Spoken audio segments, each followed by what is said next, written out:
Hello there. Welcome to EBM Info. In this video, we want to look at the business plan, and we're going to start by explaining what exactly do we mean by a business plan. And obviously, we are now going to look at the reasons for doing a business plan. And finally, we are going to look at elements of a business plan. So, on elements, we mean the components of a business plan. So, when let's start by trying to understand what exactly do we mean by a business plan. So you see that a business plan comes as a formal statement of business goals. So in terms of these goals, also it says the reasons why they are being set, why are they achievable, and also plans for reaching them. So strategies on how are we going to achieve those goals also should be set in a business plan. And basically, you can also see that it also contains a background information about the business. And also we can try to define it also from the point of view that it is a written description of what the entrepreneur plans to do and how she or he plans to do it. So you'd see that business plans will come in different ways, depending on the purpose on which it is being written for. Some business plans are written in a way to access funds, financial backings. They can also be written for a already existing business whereby the business just wants to make the way forward. They just want to make an assessment in terms of the situation in which they are operating in. So you are going to see that all business plans are not the same because business plans are written for different reasons. So that's basically what we are trying to say. So you would see that there are reasons why these business plans are written for. One of the reasons can be it can help a prospective entrepreneur to reduce the risk of starting the new venture. So in a way, we are saying when the business plan is being written, there are some shortcomings that can be highlighted in that business plan that's going to help the business in its operations. So they can foresee dangers in terms of dangers that are potential going to come, and they can try to cater for that as they are operating, so that they avoid those dangers in the future. So this is what we mean by the reasons behind setting up a business plan. So basically, we are saying also a business plan is not only set for a business that is starting to operate. It can be a business that has been operating for some time, but it's just what to make an assessment in terms of its operations. They can also write a business plan. So if you go to the information that we have here on the explanation of our business plan definition, so this is what we have according to this video on the business plan definition. It reads: a business plan is a formal written document containing the goals of a business, the methods of attaining those goals, and the time frame for the achievement of goals. So what does it mean? It means also the time frame should be there in terms of achieving your goals. How long are you going to take to achieve the goals also should be stated in the business plan. That is the time frame. So in next sentence, it also describes the nature of the business. So the nature of the business that is being operated also is briefly described in a business plan. And also background information on the organizational financial projections, what are the anticipated profits that are expected to be earned. It's also there in the business plan. And also in terms of the costs that are expected to be incurred are also stated in the business plan. And the strategies it intends to implement to achieve those the stated goals. When we're talking about strategy, we are talking about the mission statement also is part of our strategy. The vision also is part of our strategy. So all those are stated in the business plan. We are also talking about the value proposition. It also is also part of our strategy. So those are some of the elements that are incorporated in the preparation of a business plan. So beneath that, we have got reasons for doing a business plan. So you are going to see that we have got various reasons why these business plans are set, which we want to go through there. So the first reason that we have there is to determine whether the business is a chance of making a good profit. The second one, the process of drawing up the business plan forces the entrepreneur to think carefully and consider each aspect of the new business venture.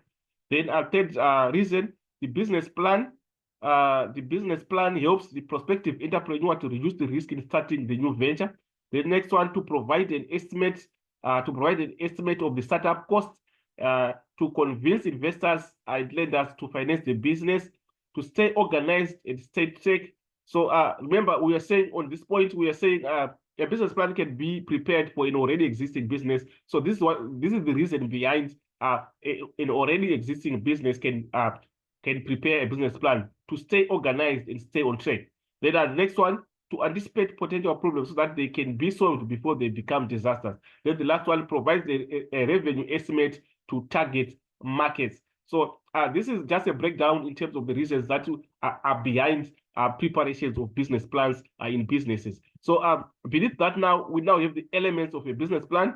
So these are the elements that we have. So we're going to go one by one. So we're going to start by cover sheet. So cover sheet is also one of the elements of a business plan. So they come as elements, we can call them components of a business plan. So the cover sheet is the front page that will be there when the business plan has been finished, being prepared. We are going to have a cover sheet that is the first page that the reader of the business plan is going to see. So also that cover sheet also should have some characteristics that should describe a cover sheet. So a full cover sheet, a complete cover sheet should have a full name of business. So the full name of the business should be indicated.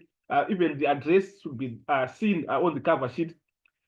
Be it the street address and the postal address should also be seen there. Then depending on the business, if the business has got a phone number, it should be also indicated. If it's a cell number, it should be indicated. If it has a business has a fax number, it should also be there. Then email address also should be shown. And then if the business has got any website, it should be also indicated on the cover sheet.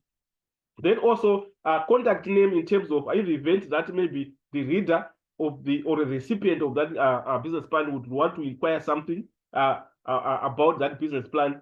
There should be a contact name and title, and then a date of plan. That is the date of that business plan. Then that those components are part of the cover sheet. So what we should see on the cover sheet is what we have just listed here. Then we go to the next element, which is the table of contents. So table of contents comes as a list of main headings and give detailed subheadings or subcategories. That is a table of contents. So a table of contents is just describing the chronological order in terms of how the progression of the main body of the business plan goes. So it also includes graphs, charts, and tables. If they are there, graph tab. If in the business plan we've got graphs, charts, and tables, it should be stated in the table of contents. So this is what we have in terms of table of contents. Then we should also have an executive summary. So here we are having an executive summary. So you'll see that an executive summary briefly sets out the contents of the business plan. It normally contains key sentences from each section of the plan to give an overview of the project to the reader.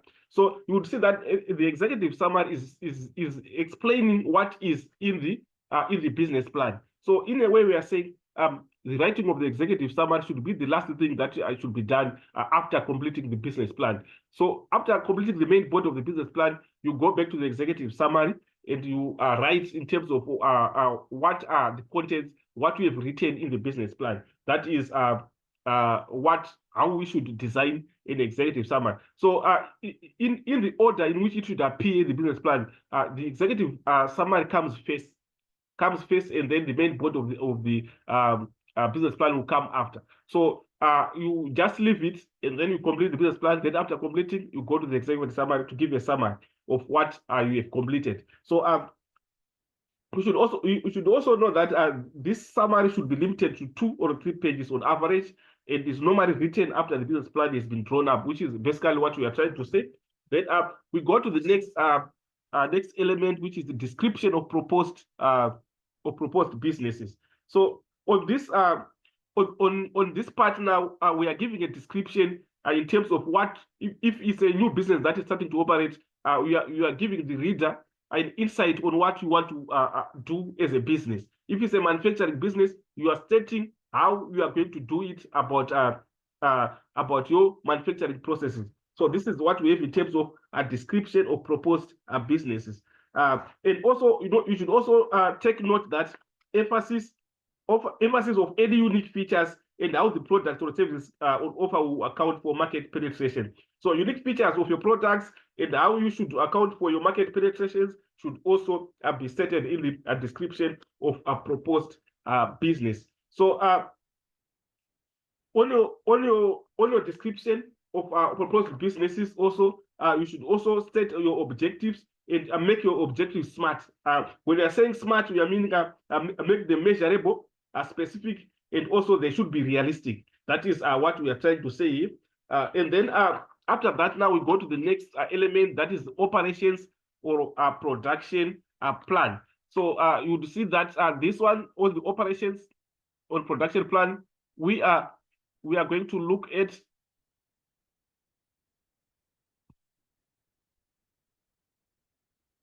so you are going to see that this section of operations and production plans will focus mainly on the facilities that are being used to operate the business.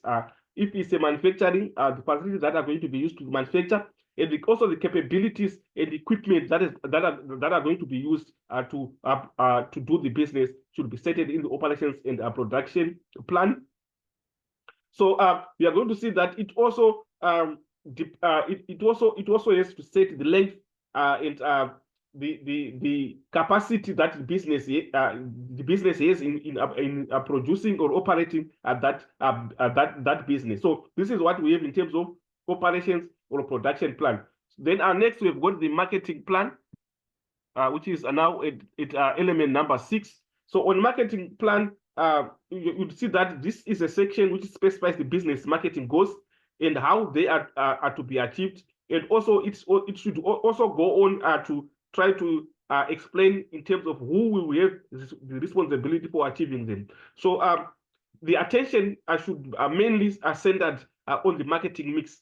When I talk about the marketing mix, we are talking about the four P's, whereby we are talking about the concentration should be centered on the product, the price, the place, and the promotion. So this is what we mean there by the marketing mix. So that's what we have in terms of the marketing plan.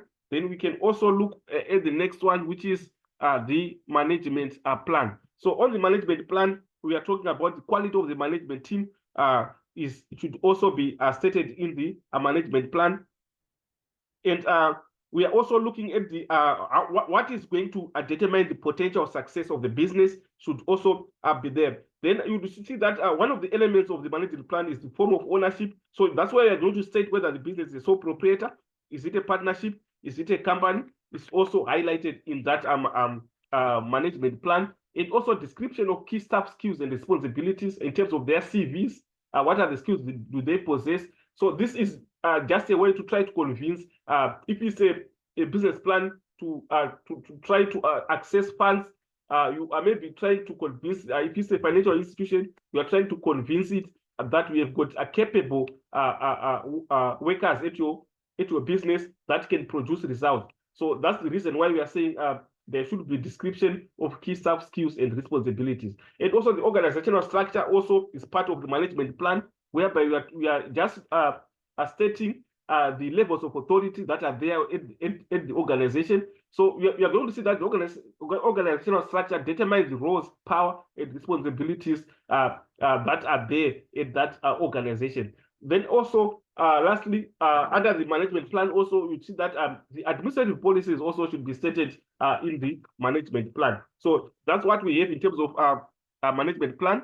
So we are going to go to the next one now, which is that was the financial plan. So financial plan is going to deal with financial projections in terms of what are the possible costs that you are going to incur, what are the estimated or projected revenue that you are going to earn at your business. So this is just a highlight in terms of what do you expect to earn from the business that you are going to operate. So you are going to see that this financial plan is also part of the business plan, and he has to prove beyond all reasonable doubt that the business has the potential to be operated profitably. So we are going to see that elements that are going to fall under this financial plan, we are going to have startup costs. As you are starting to operate, what costs are you going to incur? Projected income is going to be part of that. Projected balance sheets. Remember, the balance sheet is just a summary of the resources of the business.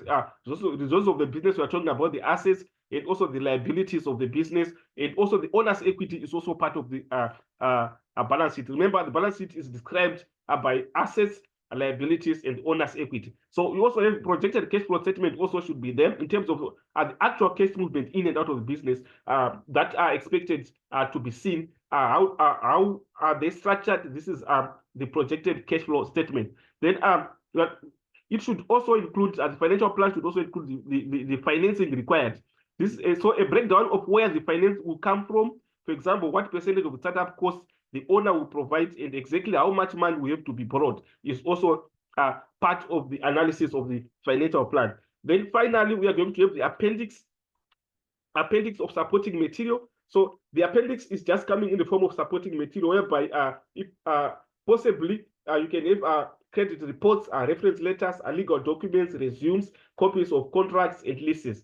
So this is what we have in terms of the appendix of supporting materials. So this is what we have, guys, according to this video, in terms of the breakdown, in terms of the business plan. So we have looked and dissected in terms of the important elements that we are supposed to look at when we are preparing a business plan. Let's stay tuned for more videos to come as we prepare for exams. Those who haven't subscribed, please subscribe and share. Let's share the link to all our colleagues who are doing EBM info. As for this video, I'm out. We meet again in the next video.